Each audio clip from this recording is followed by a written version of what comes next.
Assalamualaikum warahmatullahi wabarakatuh. Perkenalkan, nama saya Andre, NIM D1B020 101, mahasiswa Fakultas Pertanian, Program Studi Agribisnis, Universitas Jambi.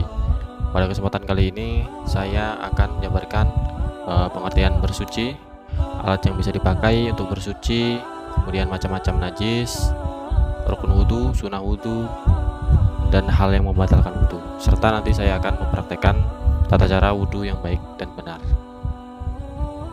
Pertama, pengertian bersuci. Bersuci menurut bahasa adalah bersih dan terlepas dari segala macam kotoran. Nah, baik bisa dirasakan dengan panca indera seperti macam-macam najis, atau secara maknawi seperti aib-aib seperti iri, dengki, hasud, dan lain sebagainya. Kemudian menurut istilah syara adalah melakukan upaya yang menjadikan bolehnya melakukan ibadah yang membutuhkan bersuci, meskipun hanya sebagian cara yang sejatinya tidak menghilangkan hadas dan najis, sebatas cari pahala saja. Kemudian alat yang bisa dipakai untuk bersuci itu ada 4. Yang pertama air. Nah, air itu terbagi menjadi 4. Yang pertama air mutlak, seperti air hujan, air laut, air sumur, dan air sungai. Kemudian yang kedua air musyamas, itu air yang dipanaskan dengan matahari atau di tempat logam yang bukan emas. Nah, yang ketiga air mustakmal, ini seperti contohnya air susu, air teh, air kopi yang sudah berubah warna. Kemudian yang keempat itu air mutanajis, itu air yang terkena najis dan keadaan airnya itu kurang dari 2 gilah, baik berupa warnanya, rasanya, baunya ataupun tidak. Kemudian yang kedua tanah, itu bisa dipakai bersuci ketika bertayamum. Nah, kemudian yang ketiga batu, itu bisa dipakai menjadi pengganti air, itu bisa dijadikan alat untuk beristinja.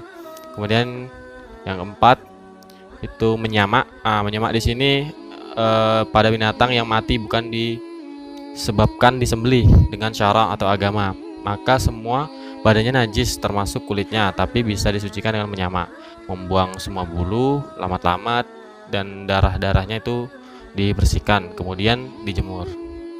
Nah, selanjutnya macam-macam najis. Di sini najis terbagi menjadi 4. Yang pertama najis mukhafafah, ini adalah najis yang masuk dalam kategori ringan. Nah, contohnya air kencing bayi yang masih berusia di bawah 2 tahun. Yang kedua najis mutawasitoh. Najis mutawasitoh ini najis yang dalam kategori sedang. Najis ini keluar dari kemaluan atau dubur manusia dan juga hewan. Air yang memabukkan, bangkai, ikan, dan belalang. Secara khusus contohnya seperti air seni, kotoran hewan dan manusia, darah, mazi. Mazi itu air yang keluar karena adanya nafsu atau syahwat manusia. Dan yang ketiga najis mughalazah, ini adalah najis yang dikategorikan berat. Contohnya seperti air liur anjing.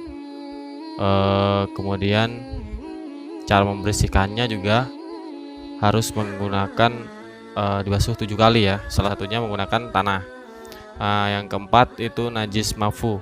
Mafu adalah najis yang bisa dimaafkan tanpa perlu dibasuh atau dicuci. Contohnya seperti bangkai binatang yang tidak ada darah mengalir, seperti nanah atau darah yang titik saja, debu atau air-air yang bersemburat sedikit.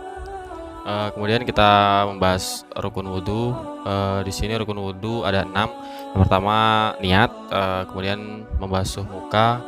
Yang ketiga membasuh kedua tangan serta siku. Kemudian yang 4 menyapu sebagian kepala. Yang kelima membasuh kedua kaki, dan yang terakhir tertib. Daripada itu ada juga sunnah-sunnah wudhu.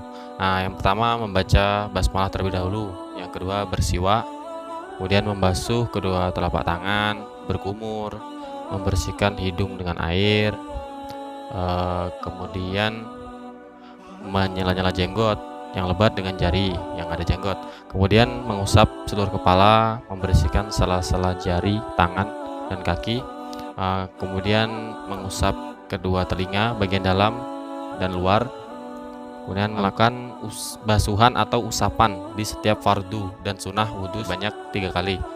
Kemudian mendahulukan anggota tubuh bagian kanan. Kemudian menggosok anggota wudhu yang dibasuh. Yang ke-13 nih, beriringan membasuh anggota wudhu tanpa ada jeda yang panjang, jadi langsung. Kemudian melebihkan basuhan kedua tangan hingga melampaui siku, sampai ke siku. Kemudian melebihkan basuhan kedua kaki sampai melampaui atas mata kaki. Kemudian disunahkan juga untuk hemat dan tidak berlebihan dalam menggunakan air. Terus menghadap kiblat, tidak berbicara saat berwudu, kemudian membaca doa wudu. Kemudian ada juga beberapa hal yang dapat membatalkan wudu. Nah, yang pertama, apabila ada sesuatu yang keluar melalui kemaluan, baik itu angin atau dan lain-lain lah. Kemudian hilang akal seperti tidur, kemudian bersentuhan kulit secara langsung dengan yang bukan mahramnya, kemudian menyentuh kemaluan orang lain atau diri sendiri. Selanjutnya saya akan mempraktekkan tata cara berwudu yang baik dan benar, insyaallah. Bismillahirrahmanirrahim. Nawaitu wudu'a li raf'il hadasil asghari fardalillahi ta'ala.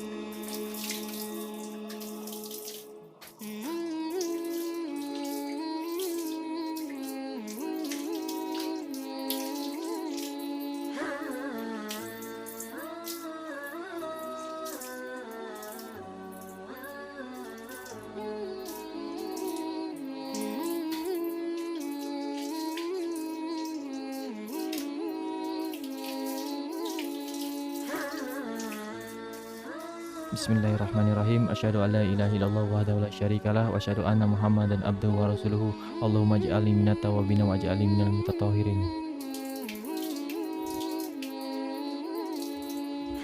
Demikian yang dapat saya sampaikan. Mohon maaf apabila banyak terdapat kesalahan.